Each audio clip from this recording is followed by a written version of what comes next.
Alright, working on a 2004 Mini Cooper.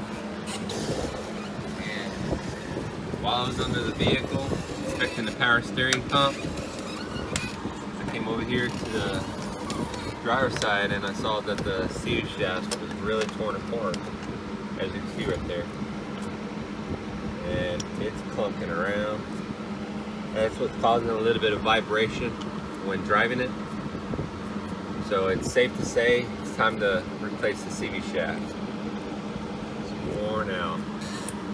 So that's the driver's side. And the passenger side is just as bad.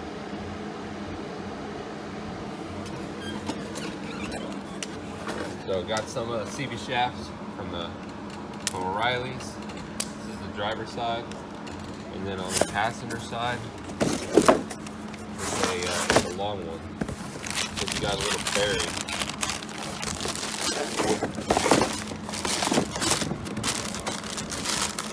Right here. That's got to be placed inside the housing. And then a CV shaft. So, go ahead and gather up the tools. Pop the caps off. Let's get these tires off. Alright, so I went ahead and popped the tire off. And they're held on by these lug nuts right here. As a 17 millimeter. The impact popped them off. The next step is observing. This is the passenger side. And there's the CV shaft. The CV shaft is also where the bearing is actually housed at. You can clearly see it's bolted to the back side of the engine. Looks like about 13 millimeter bolts. So this car is very simple. If you really think about it, the way how everything can come out so easily. The only thing that probably won't, even though I say it's an option, is probably this right here. That's the last choice I would do, separating these two. My first choice would be on the bottom, and that's the way I'm going to go. And that's using this pickle fork. 67026. This is from O'Reilly's. This is a rental tool, and you can return it once you're done. And the bolt that bolted on the control arm down here is an 18 millimeter. So we'll go ahead and pop that on the impact. Makes the job so much easier.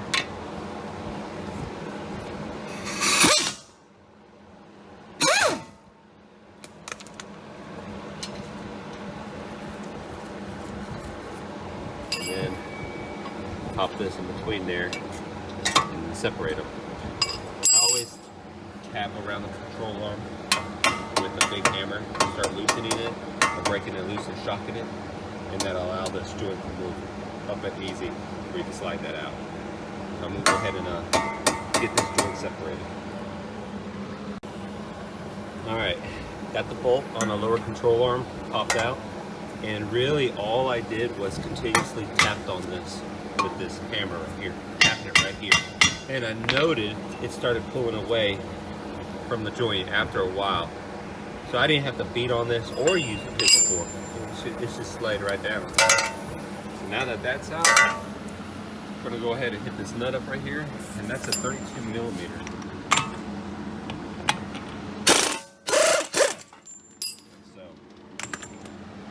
Then you just tap it, and you can start seeing it go inwards.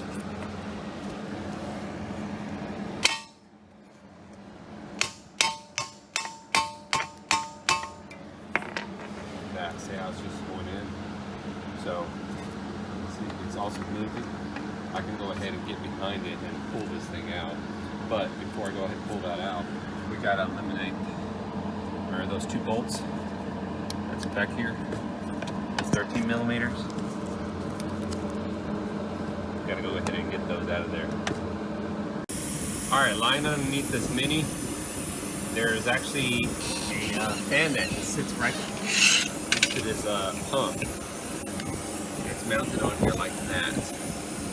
So those are two. You remove from there, and there's your electrical connector right here. Simply pull it up, it separates it. Those are 13 millimeter bolts.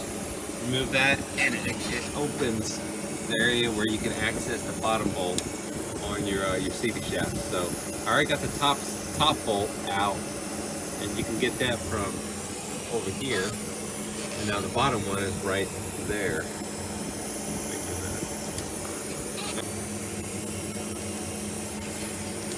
You got one on top too. So there's 3 of them.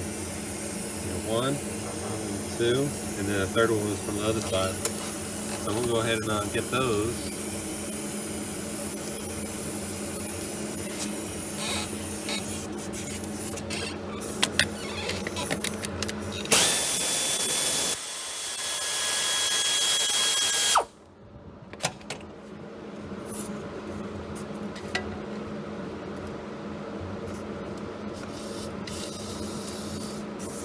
Top one, I'm going to need a 13 extended socket to reach that right there. So I'm going to go ahead and get that one, and we should be able to slide the shaft right out now. Alright, I went ahead and used a hammer to tap on the CV shaft right here a little bit more. Now the sledgehammer couldn't get inside of it, so I just grabbed a simple socket and I tap on the socket until it breaks loose. And I swing this to the side and I grab a hold of the CV shaft. So the CV shaft is pretty much ready to come out. You want to re-inspect, make sure your bolts all around it. There ain't no hidden bolts, because I thought originally there was only 2 on there, but there's 3. And I clearly didn't see any more. Went around it. So, alright, now you should be able to slide this thing out of the way. Usually the CV shaft will slide out with it. So we're going to go ahead and see if we can go ahead and get the CV shaft. See how much room that is? How much floppiness that is? That's a bad CV shaft. So, get that thing rolled out of there.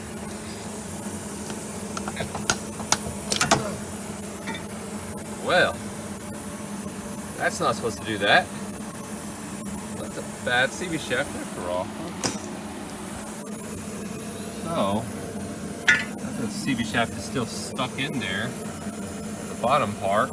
Oh, you can really see it's just all worn out. I'm gonna have to separate it somehow from underneath it. Probably on the transmission.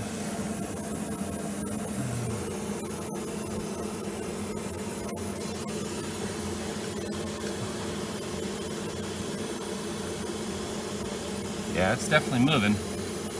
Alright, I'm gonna go ahead and separate it from the transmission itself, way in the back, using a pry bar. I'm going to go ahead and pry it away from the transmission and see how that goes. Hopefully I don't break anything. Alright, on the CV shaft, this is the rest of the shaft. It's still mounted on there. I used a pry bar and I just barely put it in there and pried it back a little bit and it slid out. And as you can see, oil started coming out. So make sure you got a drip pan to catch your fluid that's going to come out of this transmission. The CV shaft is pretty much ready to come out. Just got to tug on it a little bit, because it was very easy, no fighting. Okay.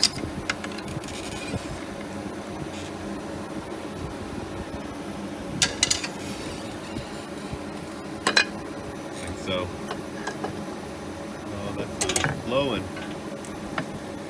So make sure you got your pan ready when pulling this CV shaft out, because it's a gusher.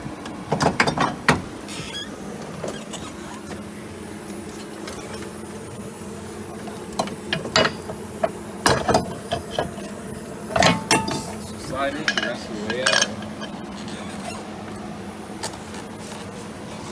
That's your CV shaft. That's on the passenger side. The new one, again, going to have a new bearing in it. And as you can see, here's the new CV shaft. This is on the passenger side again. And you can clearly see that is supposed to be stuck inside there. It's not supposed to have, not even supposed to come out like that, but it did. We're going to have to remove this brace off this CV shaft, and it's held on by clips.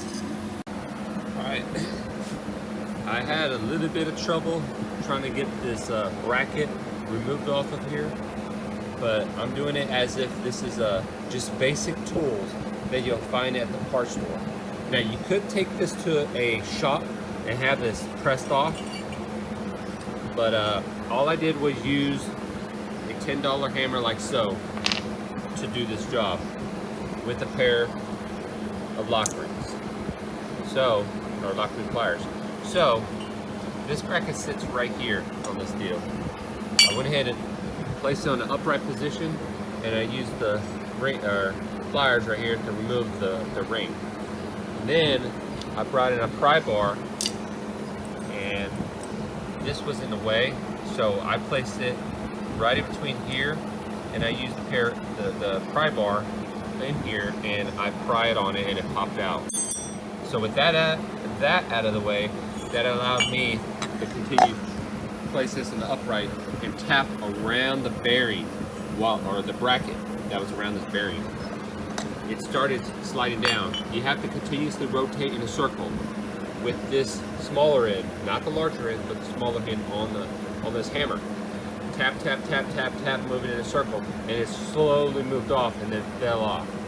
Now, the end of the CV shaft has this dust shield that mounts right here on this lip. You're gonna have to use this hammer again to tap on it, and it pops off. I mean, just a couple hits and it slid right off. That allowed this to totally remove the rest of the way off. So, wanted to share with you, all you need is a hammer. As long as you got precision tapping, you're gonna tap in a circle motion and it's gonna pop right off. So, these are the 3 tools that I use to remove this bracket from the CV shaft. And I'm going to use the same tools to tap it on the new shaft. So I'm going to have to tap this off, pop it off. When I go to place it back on there, I'll probably use an exhaust pipe, a piece of exhaust pipe, and slowly tap it in place until it is pretty much flush right here. You could always mark it so you don't go beyond your marking. I went ahead and tapped this bottom part off the new shaft. Of course, it was only a couple of hits in a circle motion. Came right off. And before I install this, I used some sandpaper and I cleaned the inside of this, because there's a lot of rust, debris that's in there. And then I'll probably place a little bit more WD-40 on there, give it something to slide when it goes to slide on the new bearing that's right here.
You want to ensure that that little ring is back in its little slot. But verifying that that lip, that ring is inside that lip. So once you do that, then you can go back to your dust shield. And of course you can see that line. That's where it's got to go up against. Right there. It's clean behind it. That's going to be right up to that lip. I gotta press it back, tap it back on. Of course, it's just light taps until it goes flush. That line to that line.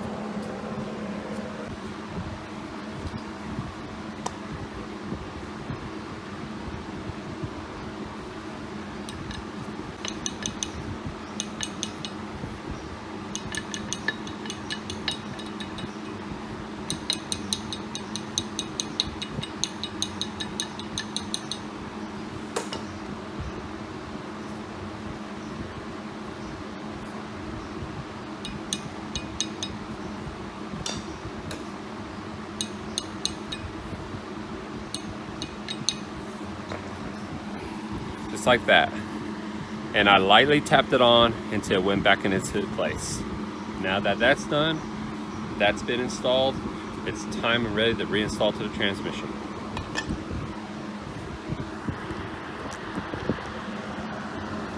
Now, I will also say, before installing this, if your transmission's wet or anything around it, replace that seal.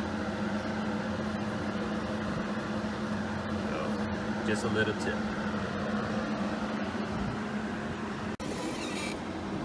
Alright, went ahead and got the CV shaft bolted back in. Of course, you can see the bolts right here.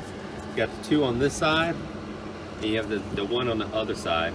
So you can get to these two from over here. Just use the impact to tighten it down. Air ratchet impact. And then you have this pump. It sits off to the side. Ensure that this bolt right here is tight, and then your fan assembly goes right here.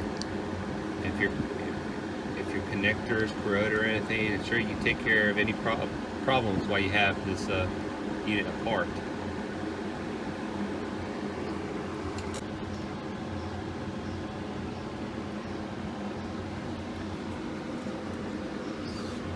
So I'm going to go ahead and remount this motor back on here, tighten the bolts down, then we'll go ahead and get on that CV shaft.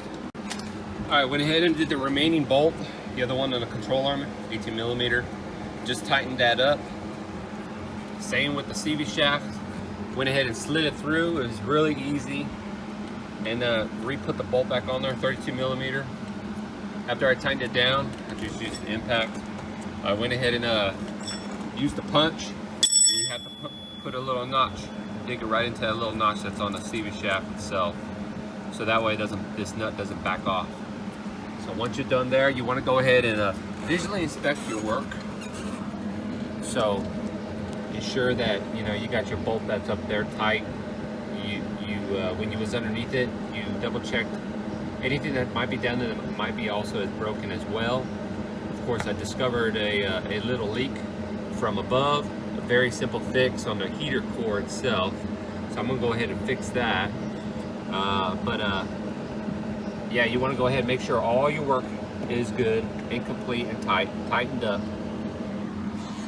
You visually inspect and then reinstall everything. So now that that is all complete, we'll go ahead and pop the tire back on here. And I'm pretty sure these are torqued down to 110 foot-pounds. But double check manufacturer spec, pull your little owner's guide. That's in the, should be in your glove box. We're going to go ahead and move all the tools to the other side and do your driver's side now. So there's your driver's side. Alright, this is the driver's side, doing the CV shaft. Got the tire already pulled off of it. And you can see the CV shaft really good now. Really split apart. And of course that coolant leak that I discovered. That's that plastic, very brittle. It's an H pipe of some sort that's way up on top that's now popped. But I'll get to that later. From what it looks like on this CV shaft, it looks to be very basic, very easy. So, looks like we just popped this one bolt right off. We're going to tap on the side, see if it can break that bolt joint loose. It's very easy. If it does, pop it out. And the CV shaft should come right out. I mean, this looks like nothing more than a 15-minute job, to tell you the truth. Tire off, popped on, bolted back on. As long as everything goes good. So I'm going to go ahead and pop that control arm bolt off and see if we can just slide this thing right out. Alright, went ahead and removed this nut right here. And of course I loosened this one up. But surprisingly, see that? It was not loose. I had to tap on it more than I did on that side, but I just kept tapping right here on the side of the control arm, and I didn't have to use the fork. I had to tap it. It took about 15 taps on both sides, 8 and 7, and it popped down. So it was tight on there, but it just shows you that, hey, you can make it a whole lot easier if you just tap on it and shock it until it just drops. So that just made it a whole lot easier for me. So there it is. So with that out and the CV shaft slid back,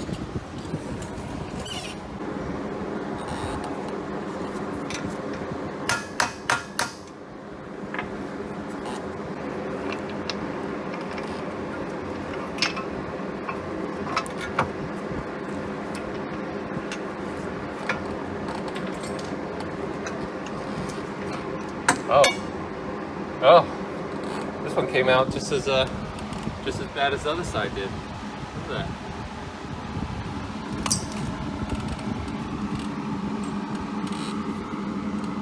Still there. Probably got to go up underneath it with a pry bar. All right, got this pry bar to pry on the bottom of the CV shaft in the area where I'll just put it on the bolt right there. It is. All right, there it is. And that's as quickly as it pops out, just like that. A little pry bar pressure. Now it's time to go ahead and pop the new one in. And again, if your transmission was wet, this one was full, I'd go ahead and change out the seal. This one was good, so I'll pop this one back in.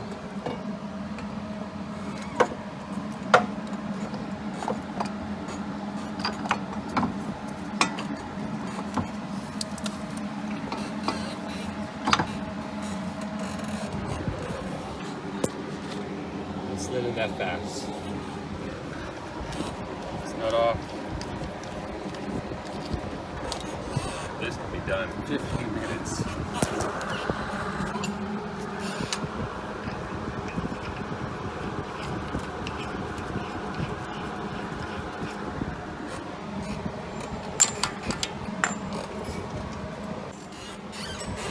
And then again, you go back to punching this right here with the hammer.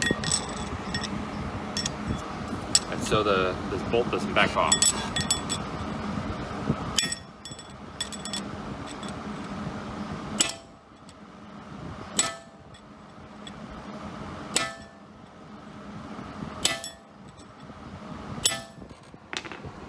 Just like that. So the control arm bolt's been tightened down, CV shaft is in place. Right here again, it's all the way up to the transmission. There's no gap. That's retightened, and that's it. Driver's side can be done in like 15 minutes, as long as you got air tools, or 20 minutes, 25 minutes if you're doing it manual. So 32 millimeter, 18 millimeter, 17 millimeter on the lug nuts, pry bar to pop the CV shaft from the transmission, pop the new one on, tighten her down, and you're good. All right, after the CV shafts are officially installed, we have to remember that the oil that came from the transmission itself drained out when the CV shaft was pulled. So we're gonna have to go ahead and replenish it. And according to the computers at the parts store, it stated that it is 2 quarts of fluid goes back into this transmission. So we're on the driver's side of this Mini Cooper, and of course this is the new CV shaft right here on the driver's side. This right here is a drain plug, and the fill plug is actually just right above it, right there. You can kind of see where my finger is at. So you're going to need a wrench, and I'm pretty sure it is a 17 millimeter bolt. Yeah. The drain and the fill plug are 17 millimeter. And I went ahead and got 2 quarts of this Valvoline Synchromesh fluid. Computer stated it's 2 quarts. This is 1 US quart. So this transmission should take both quarts. And you're gonna need a pump, like so, from your parts store as well, because you got to pump it into the transmission from below. So just something on top, you just pump it with your hand until all the fluid is back in your transmission. Once fluid starts pouring out from the fill tube itself, it's going to start leaking. That's when you know you're full. So once you see fluid, you're going to go ahead and tighten the bolt back up and wipe the transmission, any mess you might have made, and you'll be officially filled. So I'm going to go ahead and get the pumping. So both CV shafts have been installed. If you like my video, please hit the like. If you'd like to follow me, please hit the subscribe button down below. And as always, thanks for watching.